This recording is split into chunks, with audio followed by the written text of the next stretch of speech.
Hi friends. Hello. எல்லாரும் எப்படி இருக்கீங்க ஃப்ரெண்ட்ஸ்?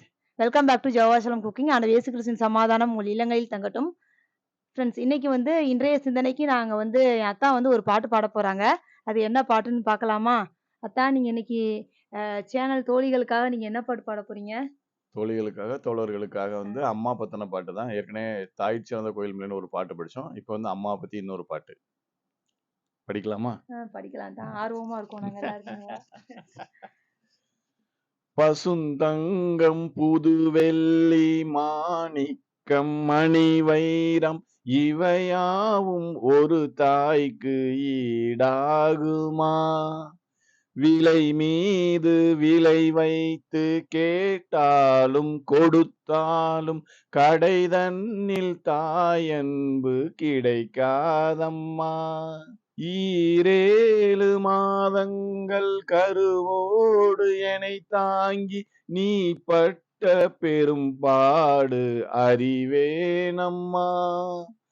ஈரேழு ஜென்மங்கள் எடுத்தாலும் உழைத்தாலும் உனக்கிங்கு நான் பட்ட கடன் தீருமா? உன்னாலே பிறந்தேனே.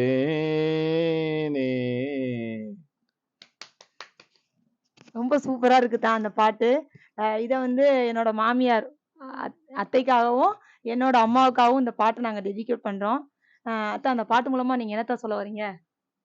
அதாவது அம்மா தான் இருக்கறதுலே பெஸ்ட், உலகத்திலே பெஸ்ட்னு சொல்லி மனிதர்களோட உறவுல இந்த பாட்டுல கவிஞர் சொல்லியிருக்காரு. கவிஞர் வாலி அவர்கள் எழுதின பாடல் இது. மிக அருமையான பாடல். ரொம்ப சூப்பரா எழுதியிருக்காங்க. ரொம்ப அருமையான வார்த்தைகள், தமிழ் வார்த்தைகள், முத்தான வார்த்தைகள். ரொம்ப சூப்பரா இருக்கு. இது கடவுள் நமக்கு சொல்லிக் கொடுத்துருக்காங்க. என்ன சொல்லிக் கொடுத்துருக்காங்கன்னா, வேதத்துல இந்த பூமியில, பூமியில நம்ம வாழ்றோம் இல்லையா? அந்த அந்த வாழும்போது இந்த வாழ்நாட்கள் நமக்கு நீடிக்கணும்னா, நம்ம நம்மளோட தகப்பனையும் தாயையும், உன்னுடைய தகப்பனையும் தாயையும் கனம் பண்ணுவாயாக அப்படின்னு சொல்லி எழுதியிருக்கு.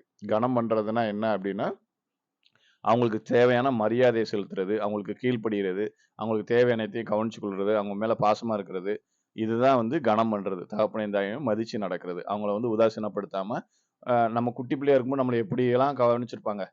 இப்ப நம்ம பெரிய பிள்ளைங்களா ஆயிட்டோம்னா, அடுத்து அவங்கள குழந்தைங்க மாரி அவங்க வயசாக வயசாக. அவங்கள நம்ம அதே மாரி கவனிச்சுக்கணும். அதுதான் தகப்பனையும் தாயையும் கனம் பண்றது. அப்படி கனம் பண்ணி நம்மளோட இந்த பூமியில நம்ம இருக்கிற வரைக்கும் நல்ல சுகத்தோடையும், கை கால் திடத்தோடையும், ஆரோக்கியத்தோடையும், செழிப்போடையும் நம்ம வாழ்றதுக்கு கடவுள் தந்த வார்த்தைய நம்ம ஃபாலோ பண்ணி நம்ம வாழ்க்கைய செழிப்பா வாழ்வோம். சந்தோஷமா வாழ்வோம். அனைவருக்கும் நன்றி. ஓகே ஃப்ரெண்ட்ஸ், தாய் தந்தையரை மதித்து நடக்கணும். அதுதான் இன்னைக்குரிய வேத வார்த்தை. என்னதான் ஓகே ஃப்ரெண்ட்ஸ். ஆமா. ஓகே ஃப்ரெண்ட்ஸ், இந்த வீடியோ உங்களுக்கு நிச்சயமா பயனுள்ள வீடியோவா இருந்திருக்கும் நான் நம்புறேன். இந்த வீடியோ பிடிச்சிருந்துச்சுன்னா உங்க ஃப்ரெண்ட்ஸ் அண்ட் ரிலேட்டிவ்ஸ்க்கு மறக்காம எங்களோட சேனலோட லிங்கை ஷேர் பண்ணுங்க. மறக்காம நம்ம ஜெகோவா ஷாலோம் குக்கிங் சேனலை சப்ஸ்கிரைப் பண்ணிருங்க ஃப்ரெண்ட்ஸ். மீண்டும் ஒரு அருமையான வீடியோல உங்களை சந்திக்கிறோம். அது வரைக்கும் பாய் பாய் பாய். தேங்க்யூ.